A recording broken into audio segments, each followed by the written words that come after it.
Kids throughout the US depend on AI to assist them in schoolwork, which could be used for as a tutor or a helpful tool. But studies done by Jennifer Vancro and Laura Langro on edweek.org are showing that 85% of teachers and 86% of students used AI through 2024 to 2025. One of the negative consequences AI is having on the students is that it's hurting their ability to develop meaningful relationships with teachers. This shows that artificial intelligence is slowly separating our kids from connecting with their peers and teachers because of all the information given to them from a tap of a screen. The new artificial program called AGI, which simulates human activity, is taking over 70% of the city jobs. That includes teaching, public transportation, social services, and so much more. Watch out, New York, it might be coming for your job next. You're fired.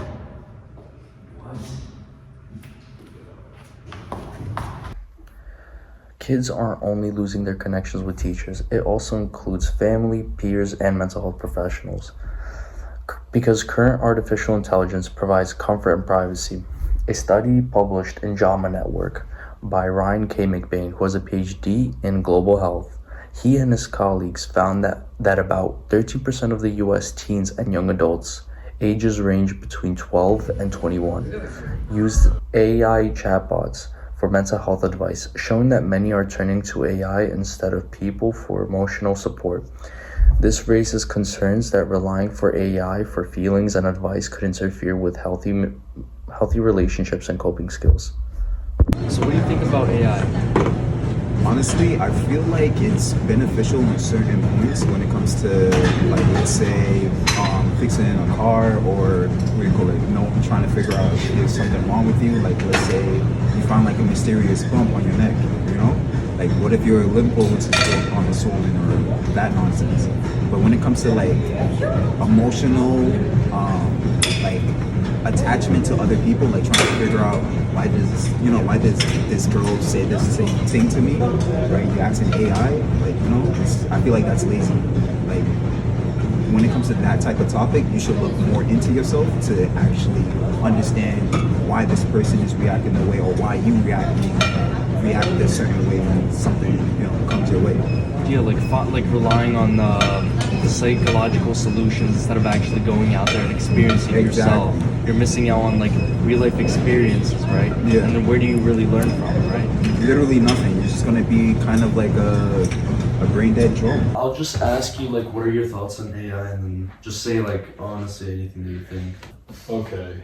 So there's no prompts, just right off the top. Just that one question. I want you to like go a lot if you can. All right. Well, one of the biggest problems with AI is the fact that it is technology that knows no limits, and it is a self-learning technology, which obviously the impetus must be put in by humans, but of course that means that it's already fallible from the beginning, but then it's constantly learning, which means it's constantly interpreting itself incorrectly. So you end up with this compounding effect of wrong plus wrong plus wrong plus right inquiry, but multiplied by the exponential factor of human stupidity over and over and over again. Now, the second thing that is really worrying is the environmental impact of AI, right? Supposedly some of the figures now are, a 100-word prompt is equivalent to 8 ounces of water. It used to be like a liter of water supposedly, but if you look at how the energy sector has spiked in terms of cost, even though electricity has gotten a lot cheaper to manufacture, what they're doing is they're subsidizing the electrical cost for AI with our tax dollars.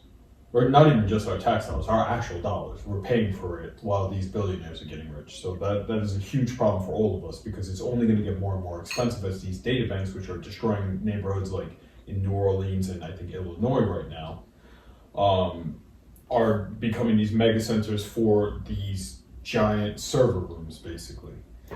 The other thing is silica is a resource that we're running out of very, very quickly. The world is running out of both sand and glass because glass is made of sand and silica also is in microchips, right? So we end up in this really big problem. We have that none of this is getting recycled properly. AI is not helping us recycle despite what some people are saying, and even if it was, let's look at how often people are really using AI to solve the world's problems versus ask a stupid ass question that they could Google, right? So AI is also leading to a steep downward trend in the human capacity for thinking, because people are now so quick and we're so dopamine high all the time. Your generation worse than mine, my generation worse than the one before, right? And it's not like in small numbers. The numbers of cognitive decline is in like tens of percentages, right? Which doesn't seem like much, but when you consider that an entire population of one generation has been reduced down to short form content as the most that they can consume in a single sitting, you have a big fucking problem. Then you have AI creating artificial videos, which of course is being used against us as a psyop, so that way we don't have any idea what the fuck is going on. So all we do is continue to infight, so we never fight AI.